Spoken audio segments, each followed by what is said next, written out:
नमस्कार। The story world YouTube channel में आपका स्वागत है। यहाँ आपको सच्ची घटनाओं पर आधारित कहानियाँ सुनने को मिलेंगी। ऐसी ही और दिलचस्प कहानियों के लिए हमारे चैनल को सब्सक्राइब करें और वीडियो को लाइक करना न भूलें। तो चलिए कहानी शुरू करते हैं। धन्यवाद। The primal hunter. एक और सोमवार की सुबह। यह एक और उबाऊ सोमवार की सुबह थी। धूप की जो थोड़ी बहुत किरणें ब्लाइंडर्स की पतली दरारों से अंदर आ रही थीं, वे बिस्तर पर गहरी नींद में सोए हुए आदमी को परेशान करने में नाकाम थीं। हालांकि ये शांत सुकून ज्यादा देर तक नहीं रहा, क्योंकि उसकी अलार्म की मनहूस आवाज ने एक अच्छे सपने को बर्बाद करने का अपना रोजाना का सिलसिला शुरू कर दिया। जैक, जो पहले अपनी चादरों की मीठी आगोश का मजा ले रहा था, अचानक जाग गया और अपने हाथ से फोन ढूंढने लगा, जब तक कि वह आखिरकार उसे मिल नहीं गया। बड़बड़ाते हुए वह बिस्तर से नीचे उतरा और काम पर एक और दिन की तैयारी के लिए अपनी रोजाना की सुबह की दिनचर्या शुरू कर दी। उसने एक गर्म शावर लिया, एक हल्का नाश्ता किया, कपड़े पहने और फिर आखिरकार अपना सामान उठाया और दरवाजे से बाहर निकल गया।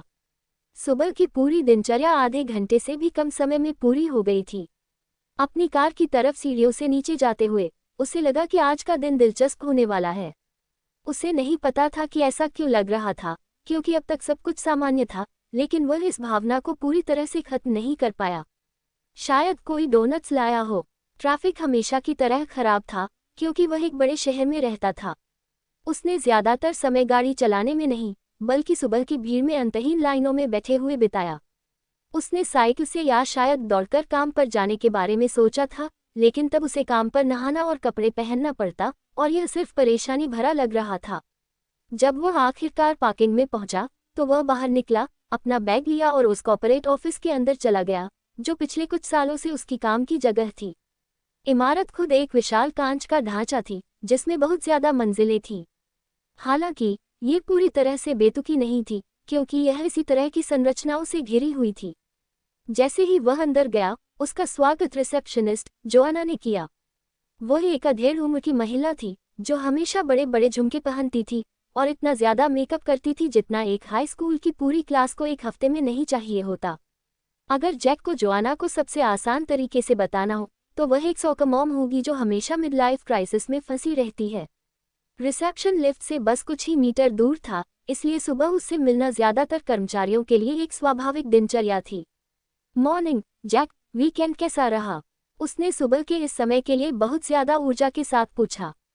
हमेशा की तरह ही, तुम्हारा कैसा रहा? जैक ने विनम्रता से जवाब दिया, ये जानते हुए कि अब क्या होने वाला है। ओह, ये बहुत अच्छा था।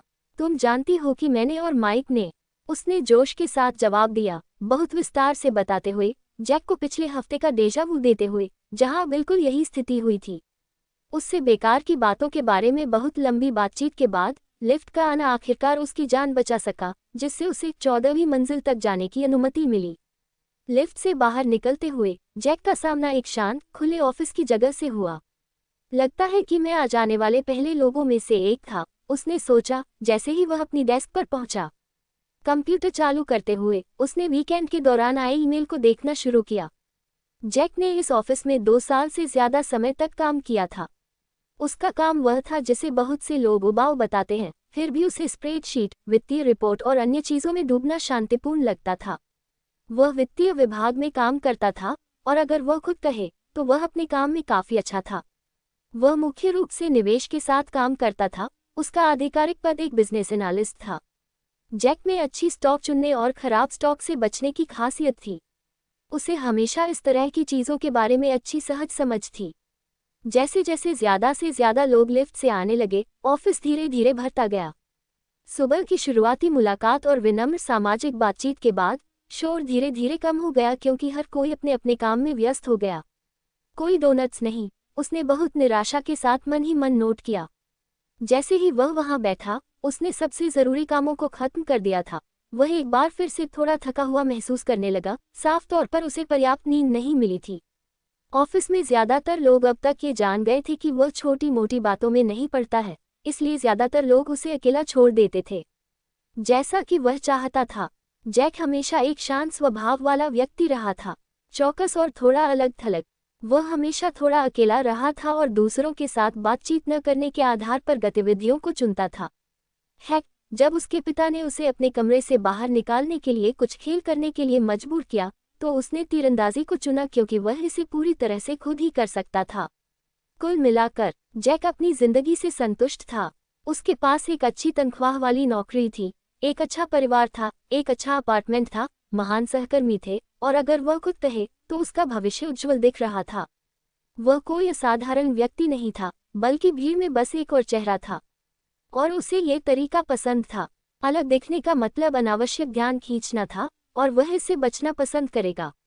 जैसे ही उसने अपने विचार खत्म किए, उसका सीनियर जेकब अपने चेहरे पर एक बड़ी मुस्कान के साथ उसके पास आया।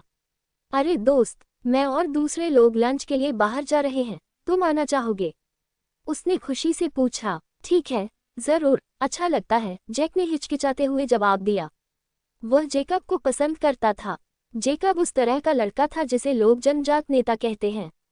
उत्कृष्ट सामाजिक कौशल, लोगों को पढ़ने की एक आदत और आपको उसके आसपास सहज महसूस कराना। वह उन कुछ लोगों में से एक था जिन्हें जैक एक दोस्त कहता था। उसके पीछे पीछे बर्ट्राम नाम का एक लड़का था। बड़ा और उदास होना किसी की पहली धारणा होगी, लेकिन वह वास्तव में एक बड़ा सॉफ्टी था। जाहिर तौर पर उसने बड़े होने के दौरान जेकब की देखभाल की थी और वह कुछ हद तक एक बटले या कुछ और था। वह सिर्फ इतना जानता था कि जेकब का परिवार बेहद अमीर था। ये ईमानदारी से एक चमत्कार था कि जेकब एक हकदार ब्रैट के बजाय आज का आदमी नहीं निकला। वह हर मापदंड पर ऑफिस में लोकप्रिय था, खासकर एक निश्चित वर्ग के साथ। उसकी आकर्षक शक्ल, लंबा कद और समग्र आकर्षण ने उसे ऑफिस की महिलाओं के मामले में कोई नुकसान नहीं पहुंचाया। उसके बाल हमेशा अविश्वसनीय रूप से सही लगते थे, उसका सूट हमेशा पूरी तरह से पहना जाता था और उसके चेहरे पर एक शाश्वत आरामदेह मुस्कान रहती थी। वे मुख्य रूप से उस आदमी की क्षमता के कारण साथ थे कि वह जैक जैसे किसी व्यक्ति के साथ भी कुछ वाक्यों से ज्यादा देर तक बातचीत कर सकता था। ये तथ्य कि जैक ऑफिस में समस्याएं पैदा करने वाला व्यक्ति नहीं था, बल्कि केवल विश्वसनीय परिणाम देता था, स्वाभाविक रूप से दोनों पक्षों के लिए उनके रिश्ते को आसान बना देता था। यही कारण था कि जैक लंच पर जाने के लिए सहमत हो गया, क्योंकि जेकब के साथ वह जानता था कि यह पूरी तरह से अजीब नहीं होगा। जैक उठा और जेकब और बर्ट्राम के साथ लिफ्ट की तरफ चला गया। लंच ब्रेक के बाद उन्होंने जो मीटिंग प्लान की थी उसके बारे में रास्ते में बात करते हुए उसने जोआना को माइक, उसके पति के साथ उसी लिफ्ट में जाते हुए देखा जिसमें वह, जेकब और बर्ट्राम जा रहे थे। कहा गया लिफ्ट जल्दी ही भर गई, क्योंकि 3 और लोग पहले से ही लिफ्ट में नीचे जाने का इंतजार कर रहे थे। इन तीनों में से एक कैरोलिन थी। कैरोलिन मानव संसाधन विभाग में काम करने वाली एक सहकर्मी थी, जो जैक के विभाग के साथ अपने ऑफिस की जगह साझा करती थी। वह उससे 1 साल छोटी थी, पतली, गोरी और काफी हद तक वह सब कुछ थी जिसे जैक अपनी पसंद कहता था। उसे पता था कि यह शायद सिर्फ इसलिए था क्योंकि वह उसकी उम्र की कुछ ही महिलाओं में से एक थी जिनसे वह नियमित रूप से बातचीत करता था। बस विपरीत लिंग के 2 लोग आसपास थे। यही एक कारण था कि उसने कभी भी इस भावना पर काम नहीं किया। साथ ही कुछ और भी थे। वह वास्तव में रोमांटिक टाइप का नहीं था और रोमांस में उसका पिछला अनुभव ठीक नहीं रहा। ठीक है, उसने सोचा, उसका मेरे सबसे अच्छे दोस्त के साथ धोखा देना ठीक नहीं रहा, मैं तो आता है ना? इस तरह वह केवल उसे एक सिर हिलाने और एक छोटा सा गुड मॉर्निंग देने में कामयाब रहा, भले ही दोपहर का समय था। जैक अपनी शर्मिंदगी को दिखाने से मुश्किल से ही रोक पाया, लेकिन सौभाग्य से उसने इसे एक बुरे मजाक के रूप में लिया। जैक को पूरी तरह से पता था कि कैरोलिन उसे मुश्किल से एक दोस्त के रूप में देखती थी और उसमें कोई रोमांटिक दिलचस्पी नहीं थी। दूसरी तरफ जेकब पर उसकी साफ साफ नज़र थी। ऐसा नहीं था कि वह उसे दोष दे सकता था। जेकब एक महान व्यक्ति था, चाहे आप उसे कैसे भी देखें, और वह खुद को उसे नापसंद करने के लिए मजबूर नहीं कर सकता था, भले ही वह जैक का बेखबर एकतरफा प्यार का प्रतिद्वंद्वी था। जैक खुद वह था जिसे कोई शक्ल सूरत के मामले में औसत बताएगा। न बहुत मोटा, न बहुत पतला, छोटे भूरे बाल, भूरी आंखें और एक ऐसा चेहरा जिसे न तो सुंदर और न ही बदसूरत बताया जा सकता था। उसके पास एकमात्र चीज थी उसकी औसत से ऊपर की शारीरिक बनावट, जो मुख्य रूप से उसके खाली समय में तीरंदाजी करने के कारण थी, यहाँ तक कि उसके माता पिता के घर पर एक घर का बना अभ्यास रेंज भी थी। ये उसकी जिम सदस्यता और वास्तव में जाने के साथ मिलकर उसे उस समय से अपनी स्वस्थ जीवन शैली बनाए रखने में मदद करता था जब वह अभी भी एक एथलीट बनने का सपना देखता था। डिंग, लिफ्ट के बंद होने की आवाज ने उसे जल्दी से हकीकत में वापस ला दिया, क्योंकि जमीन की तरफ उतरना शुरू हो गया था। और जैसे ही उसके विचार लंच के लिए क्या लेना है पर भटकने लगे, उसकी सोच एक बार फिर से बाधित हो गई। डिंग! एक आवाज जो लिफ्ट से अजीब तरह से मिलती जुलती थी उसके सिर में भर गई, जबकि साथ ही उसकी आंखों के सामने शब्द दिखाई दिए उसके दिमाग में। वह मुश्किल से उन्हें पढ़ने में कामयाब रहा, इससे पहले कि वह बेहोश हो जाए। 93वें ब्रह्मांड का आरंभ कन्फर्म हो गया। परिचय और ट्यूटोरियल अनुक्रम शुरू हो रहा है। आपने आर्चर क्लास प्राप्त कर ली है। जैसे ही वे शब्द उसकी आंखों के सामने दिखाई दिए, उसने अपने सिर में एक अजीब सी झुनझुनी महसूस की, न तो अप्रिय और न ही आरामदायक। उसी समय कुछ आइटम उसके सामने की मेज पर दिखाई दिए। इससे पहले कि वह उन्हें और देखने का कोई मौका पाता, उसका एक बार फिर से कई सिस्टम मैसेज से स्वागत हुआ। स्किल प्राप्त हुआ, बेसिक तीरंदाजी इंफीरियर। एक तीरंदाज का सबसे अच्छा दोस्त उसके हाथ में धनुष और उसके दुश्मन के दिल में तीर होता है। धनुष क्रॉसबो के साथ बुनियादी दक्षता को अनलॉक करता है और एक रेंज वाले हथियार का उपयोग करते समय चपलता और ताकत के प्रभाव में एक बहुत ही मामूली बोनस जोड़ता है। स्किल प्राप्त हुआ, basic one handed weapon inferior. तीरंदाज क्लोज कॉम्बैट की कला में माहिर नहीं हो सकता है, लेकिन वह असहाय भी नहीं है।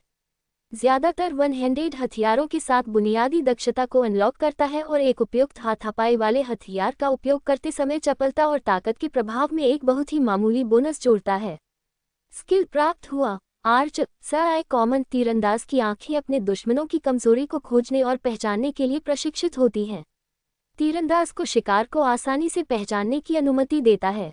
दृष्टि अंगों पर धारणा के प्रभाव को निष्क्रिय रूप से थोड़ा बढ़ाता है।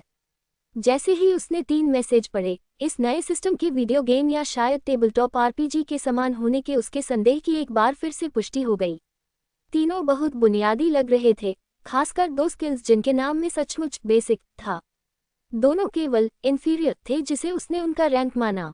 आखिरी वाला थोड़ा ज्यादा दिलचस्प लग रहा था, क्योंकि वह कम बुनियादी और यहाँ तक कि कॉमन रेयरिटी स्किल भी माना जाता था। इसके अलावा वह सहज रूप से जानता था कि आर्चर की आंख कैसे काम करती है। उसने ध्यान केंद्रित करने की कोशिश की और अचानक महसूस किया कि उसकी दृष्टि पहले से कहीं ज्यादा साफ हो गई है। यह ऐसा था जैसे वह धीरे धीरे कम गुणवत्ता से फुल एचडी में लगभग 5 सेकंड में बदल गया। जैसे ही उसने ध्यान केंद्रित किया, वह चारों ओर देखने लगा, ये देखकर मोहित हो गया कि सब कुछ कितना अलग दिख रहा था। जैसे ही उसने क्षमता को निष्क्रिय कर दिया और उसकी दृष्टि सामान्य हो गई, उसने अपने संसाधनों को देखा और देखा कि स्टेमिना 70 से 68 तक गिर गया था, जबकि माना और स्वास्थ्य दोनों अधिकतम रहे थे। उसने विंडो बंद कर दी और मेज पर मौजूद आइटम्स की तरफ देखा। उसने उस चीज को देखा जो अजीब तरह से अभी भी बैठी थी और पूछा, मैं मानता हूं कि ये चीजें मेरे लिए हैं। हाँ, इसने जवाब दिया। वे आपके शुरुआती क्लास के आधार पर बुनियादी शुरुआती उपकरण हैं। आप परिचय के अंतिम चरण पर आते हैं। सभी नए लोगों को कुछ आवश्यकताएं दी जाती हैं। और जैसे ही इसने उन शब्दों को खत्म किया, जैक का एक बार फिर से उसके सामने दिखाई देने वाली एक स्क्रीन से स्वागत हुआ। स्किल प्राप्त हुआ, आइडेंटिफाई इंफीरियर। बुनियादी पहचान कौशल जिसे मिरर्ड रेसेस के बच्चों के अलावा सभी जानते हैं। ये कौशल आपको किसी भी वस्तु या प्राणी की पहचान करने का प्रयास करने की अनुमति देता है जिस पर आप ध्यान केंद्रित कर रहे हैं। एक ऐसा कौशल जो वास्तव में उसे कुछ जानकारी प्राप्त करने की अनुमति देगा, शायद कुछ हिस्सा जिसकी उसे सख्त जरूरत थी। इस पूरे परिचय के दौरान बस और ज्यादा सवाल ही आते रहे, बहुत कम जवाबों के साथ। परिचय के लिए आवंटित समय 10 मिनट में खत्म हो रहा है और आपको ट्यूटोरियल में ले जाया जाएगा। परिचय के अंत से पहले दिए गए उपकरण प्राप्त करने की सिफारिश की जाती है या आइटम खो जाएंगे, इसने कहा, जिससे जैक थोड़ा घबरा गया क्योंकि वह मेज पर सामान लेने चला गया। आइटम में एक धनुष और तरकश, एक भूरा लबादा, एक चाकू और एक बैग से जुड़ा एक छोटा थैला शामिल था। वे सभी काफी मध्ययुगीन दिख रहे थे। धनुष लकड़ी का था, जबकि वह आधुनिक कंपाउंड धनुष का आदि था, जो आमतौर पर एल्यूमिनियम और अन्य आधुनिक मिश्रित सामग्री से बने होते थे। खुद स्ट्रिंग रेशम से बनी लग रही थी, शायद वह ईमानदारी से अनिश्चित था। लबादा एक मोटे कपड़े से बना था जो उसे बर्लैप की याद दिलाता था, लेकिन ये काफी टिकाऊ लग रहा था। तरकश लकड़ी का था जिसके चारों ओर चमड़ा लपेटा हुआ था और पीठ पर पहनने के लिए एक चमड़े की होनेस थी। चाकू जितना सरल हो सकता है उतना ही सरल लग रहा था और यह बस एक लकड़ी के हैंडल से जुड़ा एक स्टील ब्लेड था। सभी आइटम की गुणवत्ता उसकी राय में काफी अच्छी थी। अंत में उसने छोटे थैले को देखा और उसे खोलने पर कुछ छोटी बोतलें मिली। जैसे ही उसने सोचा कि वे क्या थे, उसने लगभग अपने सिर पर थप्पड़ मार लिया। उसे अपने पहचान कौशल की याद आई। उसने लाल रंग के तरल पदार्थ वाली बोतलों में से एक पर ध्यान केंद्रित करना शुरू कर दिया और 3-4 सेकंड के बाद एक नई स्क्रीन दिखाई दी। हेल्थ पोशन इंफीरियर सेवन करने पर स्वास्थ्य को बहाल करता है। उसने क्या उम्मीद की थी? जितना सरल हो सकता है। उसने थैले में मौजूद अन्य आइटम पर एक एक करके आइडेंटिफाई का उपयोग किया। कुल मिलाकर 3 हेल्थ पोशन, 3 स्टेमिना पोशन जो हेल्थ पोशन की तरह ही काम करते थे, लेकिन स्टेमिना के लिए। जैसे ही उसने थैला बंद कर दिया, वह अन्य आइटम पर चला गया। धनुष, चाकू और लबादा ने कोई परिणाम नहीं दिया, बस उसे बताया कि लकड़ी का धनुष एक लकड़ी का धनुष था और भूरा लबादा एक भूरा लबादा था। बहुत कम उम्मीद के साथ उसने तरकश का निरीक्षण किया, सकारात्मक रूप से आश्चर्यचकित हुआ। मंत्रमुग्ध तरकश कॉमन, एक तरकश जिसमें माना को इंजेक्ट करने पर कॉमन रेयरिटी के तीर पैदा करने की क्षमता होती है। ये निश्चित रूप से उपयोगी लगता है, जैक ने सोचा।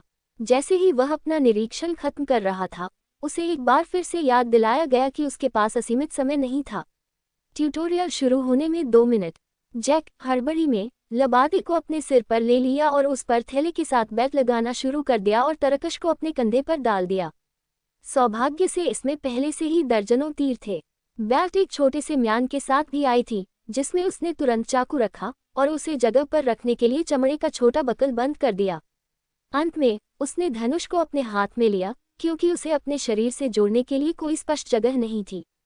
थोड़ा सोचने के बाद उसने इसे अपने कंधे पर रखा और जो कुछ भी आने वाला था उसके लिए तैयार खड़ा हो गया। ट्यूटोरियल शुरू होने में 10 सेकंड। ह्यूमनॉइड चीज ने उसे याद दिलाया। तुमसे मिलकर अच्छा लगा, मुझे लगता है, जो भी तुम हो, उसने कहा जैसे ही उसने उसे अलविदा कहा। थोड़ा डरा हुआ, लेकिन उससे ज्यादा उसने अपने पेट में थोड़ी उत्तेजना महसूस की। परिचय अनुक्रम पूरा हुआ। ट्यूटोरियल में ले जा रहा है। जैक को ऐसा लगा जैसे उसने बस अपनी पलकें झपकाईं और फिर अचानक खुद को कहीं और पाया। सिस्टम मैसेज के अलावा कोई संकेत नहीं था, समय और अंतरिक्ष के माध्यम से फेंके जाने का कोई एहसास नहीं था, वह बस एक तरह से चला गया। उसने खुद को एक कमरे में पाया। ये पहले वाले से कहीं ज्यादा बड़ा था। इसे एक कमरा कहना एक ब्लडी अंडरस्टेटमेंट था। हालांकि वह छत देख पा रहा था, वह मुश्किल से ही बना पाया कि एक तरफ दूर दूरी पर एक दीवार क्या लग रही थी। छत पर एक विशाल गोलाकार प्रकाश था जो एक सूरज के रूप में काम करता था। छत से दीवार तक देखते हुए इस पूरी जगह में एक तरह का गोलाकार डिजाइन था, जैसे एक विशाल गुंबद। वह जिस पर खड़ा था उसे वह केवल एक विशाल स्तंभ के रूप में पहचान सकता था, जो सभी दिशाओं में फैले कई में से एक था। जहां किसी को फर्श होने की उम्मीद होगी, वहां एक विशाल जंगल सभी दिशाओं में फैला हुआ था। फिर भी कोई भी पेड़ स्तंभ के शीर्ष तक नहीं पहुंचा। ऐसा नहीं था कि पेड़ छोटे थे, कुछ आसानी से 100 मीटर से ज्यादा ऊंचे दिख रहे थे, बल्कि स्तंभ इतना बड़ा और ऊंचा होने के कारण था। जैसे ही वह ये सोचने लगा कि क्या सिस्टम उसे किसी तरह से भूल गया था या वास्तव में क्या हो रहा था, भरोसेमंद विंडो और आवाज फिर से दिखाई दी। ट्यूटोरियल में आपका स्वागत है। जैसे ही उसने एक और साथ में आने वाली सूचना की आवाज सुनी, उसने अपने पूरे शरीर में एक गर्म चमक महसूस की। शीर्षक अर्जित किया, नई दुनिया का अग्रदूत। एक शीर्षक जिसे मुझे लगता है कि हर कोई प्राप्त करता है, जैक ने सोचा, जल्दी से इसे देखते हुए। नई दुनिया का अग्रदूत परिचय पूरा करें और एक नई दुनिया के अग्रदूत के रूप में ट्यूटोरियल में प्रवेश करें। जोड़ 3 सभी स्टैट्स स्किल देता है। मिरियड रेसर्स की अंतहीन जुबान यूनिक। कहीं से भी सभी स्टैट्स में 3 का स्वागत ही हो सकता था। शायद पहले वाली गर्म चमक का भी यही स्रोत था, हालांकि वह अभी भी पूरी तरह से निश्चित नहीं था कि यह कितनी मदद करेगा। हालांकि स्किल थोड़ा और ठोस था क्योंकि उसने देखा कि इसने क्या किया। मिरियड रेसर्स की अंतहीन जुबान यूनिक आपको बहुब्रह्मांड में मिरियड रेसर्स के साथ संवाद करने की अनुमति देता है। एक नई शुरू की गई रेस के अग्रदूतों को मुफ्त में दिया गया एक यूनिक स्किल। ये कौशल उसे किसी तरह अन्य रेसर्स के साथ संवाद करने की अनुमति देता था। क्या ये केवल भाषण था या लेखन भी? फिर से और ज्यादा सवाल और स्किल पर ध्यान केंद्रित करने का प्रयास करने पर कोई और परिणाम नहीं मिला। उसने अपने नए प्राप्त आइडेंटिफाई स्किल का भी उपयोग करने का प्रयास किया, जिसमें कुछ भी नहीं हुआ। अपने पीछे कुछ सुनकर वह चौंक गया और जल्दी से मुड़ गया, बस ये देखने के लिए कि कोई और भी उसी प्लेटफॉर्म पर ले जाया गया था। अपने चाकू हैंडल पर एक हाथ से उसने देखा कि यह कौन था। जेकब, उसने अलंकारिक रूप से पूछा, अपने सामने के आदमी को देखते हुए। जेकब अब अपना सूट नहीं पहने हुए था, बल्कि इसके बजाय चेनमेल, गॉन्टलेट्स और जो चमड़े की पैंट के साथ स्टर्डी लुकिंग बूट्स जैसी लग रही थी। पूरा पहनावा ऐसा लग रहा था जैसे इसे एक मध्ययुगीन फिल्म से कॉस्ट्यूम रैक से लिया गया हो। जेकब भी पूरी स्थिति से हैरान लग रहा था, क्योंकि उसने जैक को सुनने और देखने से पहले खुद को इकट्ठा करने के लिए 1 या 2 सेकंड का समय लिया। जैक, ओह दोस्त, तुम्हें यहाँ देखकर बहुत अच्छा लगा। क्या तुमने किसी और को देखा है? जेकब ने अपनी सामान्य उच्च ऊर्जा के साथ एक आशा भरी आवाज में पूछा। नहीं, मैं भी तुम्हें यहाँ देखकर उतना ही हैरान हूँ। जब हम लिफ्ट में घुसे तो क्या तुम भी? लेकिन इससे पहले कि जैक को पूछने का मौका मिलता, एक और प्रकाश की चमक दिखाई दी, और फिर से, इससे पहले कि वह ये देख पाता कि यह कौन था, प्रकाश की एक और चमक, और फिर एक और, जब तक कि प्लेटफॉर्म पर कुल 10 लोग नहीं थे, इससे पहले कि चमक रुक जाए। जैक ने तुरंत सभी लोगों को पहचान लिया, क्योंकि उनमें से 5 उसके साथ लिफ्ट में थे और 4 उसकी कंपनी के अन्य कर्मचारी थे। उसकी राहत के लिए कैरोलिन नए आने वालों में से थी और ठीक लग रही थी। अब उसने एक सफ़ेद लबादा पहन रखा था जिसके हिप पर एक छोटी छड़ी जैसी लग रही थी। क्या हुआ? अरे क्यों, क्या तुमने माइक को देखा है? कहाँ है? हर कोई एक दूसरे पर बोलने लगा। सभी भ्रमित थे, लेकिन कुछ दूसरों की तुलना में ज्यादा थे। जैक बस पीछे खड़ा रहा, क्योंकि उसने आंतरिक रूप से स्थिति को समझने की कोशिश की, जबकि जाहिर है दूसरों को सुन रहा था। शुरुआती घबराहट शांत होने के बाद वे सभी शांत हो गए और अपनी स्थिति का आकलन करने लगे। वे सब पेशेवर थे आखिरकार। इसका जेकब के उन्हें शांत करने की कोशिश करने से कोई लेना देना नहीं था। बिल्कुल नहीं। सवालों और जवाबों के एक त्वरित दौर के बाद ऐसा लगा कि उन सभी को उनके अपने संबंधित पूछताछ जैसे कमरे में ले जाया गया था और लगभग उसी ऑर्डर से गुजरे थे जैसा जैक ने किया था। हालांकि जैक ने ये सीखा कि वे सभी अलग अलग क्लास में थे, जो उनके व्यक्तित्व और रुचियों के आधार पर तय की गई थी। उदाहरण के लिए, कैरोलिन एक master of the elemental art थी, जो जादू टोना के बारे में बात कर रही थी। एक और आदमी, जो आईटी विभाग में काम करता था, एक इंजीनियर था, जबकि जोआना अपने अजीब कपड़े पहने हुए एक पॉटी पेंट में थी, जो कुछ भी नहीं लग रही थी, लेकिन फिर भी वह खुश थी। उसके पास एक लकड़ी की छड़ी थी जिसके सिर पर एक छोटी छतरी थी, जो कुछ भी नहीं कर रही थी। जैक को उस पल में कुछ समझ में आया जब उसने उन सभी को देखा। वे सब अपने कपड़े पहने हुए थे, जो उनकी क्लास को दर्शाता था, लेकिन उनका चेहरा और शरीर उनका खुद का था। उनके पास कोई जादू नहीं था, कोई शक्ति नहीं थी, बस उन्हें यह अजीब दुनिया में फेंका गया था। अब क्या? जेकब ने पूछा, जो अब तक शांत हो गया था और अपनी मुट्ठी को अपनी चेनमेल में कसकर पकड़े हुए था। शायद हमें कुछ करना चाहिए, जैक ने कहा, जो सबसे ज्यादा शांत था। हमारे पास स्किल और हथियार हैं, हमें शायद उनका इस्तेमाल करना चाहिए। तभी एक तेज गूंजती आवाज ने उन्हें चौंका दिया। ट्यूटोरियल शुरू होने में 1 मिनट। चलो तैयार हो जाओ, जेकब ने कहा, जैसे ही उसने अपनी मुट्ठी को खोला और अपने हाथ में एक तलवार को पकड़ा। वह अपनी बाहों पर मुट्ठी के साथ एक स्टील की तलवार को महसूस कर रहा था, जिसमें एक बड़ा स्टील का ब्लेड था। तभी प्लेटफॉर्म हिलने लगा। सभी लोग एक दूसरे को देखने लगे, क्योंकि वे सभी घबरा रहे थे। प्लेटफॉर्म धीरे धीरे नीचे उतरने लगा, जैसे कि यह एक विशाल लिफ्ट थी। ट्यूटोरियल शुरू हो रहा है, एक आवाज ने कहा। आपका लक्ष्य इस जंगल में 100 पॉइंट अर्जित करना है। पॉइंट जानवरों को मारकर या जीवित रहने के लिए प्राप्त किए जा सकते हैं। पॉइंट कैसे अर्जित करें? जैक ने पूछा, लेकिन कोई जवाब नहीं मिला। पॉइंट की गणना आपके द्वारा मारे गए जानवरों के प्रकार पर आधारित होती है, आवाज ने आगे कहा। उदाहरण के लिए, एक खरगोश 1 पॉइंट देता है, एक भालू 10 पॉइंट देता है, और एक भेड़िया 5 पॉइंट देता है। आप अपने पॉइंट को किसी भी समय देख सकते हैं, अपने हाथ पर एक स्क्रीन पर, जिसे आप किसी भी समय देख सकते हैं। लेकिन अगर हम मर जाते हैं तो क्या होगा? किसी ने पूछा। आवाज शांत रही। मुझे लगता है कि हम अब बस पता लगा लेंगे, जेकब ने कहा। जैसे ही वे जंगल के करीब आए, उन्होंने पेड़ों के बीच से एक अजीब आवाज सुनी। मुझे नहीं लगता कि मैं इस जंगल में जा सकता हूँ, कैरोलिन ने कहा, उसका चेहरा पीला पड़ गया।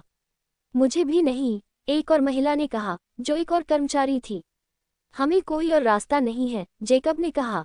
हम या तो यहाँ मर जाएंगे या हम कोशिश करेंगे। जैसे ही प्लेटफॉर्म रुक गया, दरवाज़ा खुला और वे सब बाहर निकल गए। वे सब अलग अलग दिशाओं में चले गए, क्योंकि वे सभी अपने अपने रास्ते पर चलने लगे थे। जैक ने अपनी आंखें बंद की और फिर उन्हें खोला। वह अब जंगल में था। उसने अपनी पहचान कौशल का उपयोग किया और अपनी आसपास की वस्तुओं को देखा। पेड़, झाड़ियां, यहाँ तक कि जानवर भी, उनके पास कुछ था जो पहले नहीं था। यह एक अजीब जगह है, जैक ने सोचा। मुझे लगता है कि मुझे अब शिकारी बनना होगा। उसने अपनी आंखों में एक चमक महसूस की, एक नई शक्ति। वह जानता था कि यह सिर्फ शुरुआत थी। यह एक नई दुनिया थी और उसे इसमें जीवित रहना था। उसने अपने हाथ पर स्क्रीन को देखा। उसके पास 100 पॉइंट थे। तो मुझे बस 100 पॉइंट कमाने हैं, उसने सोचा। ये तो बस शुरुआत है। और फिर उसने अपने धनुष को उठाया और आगे बढ़ गया।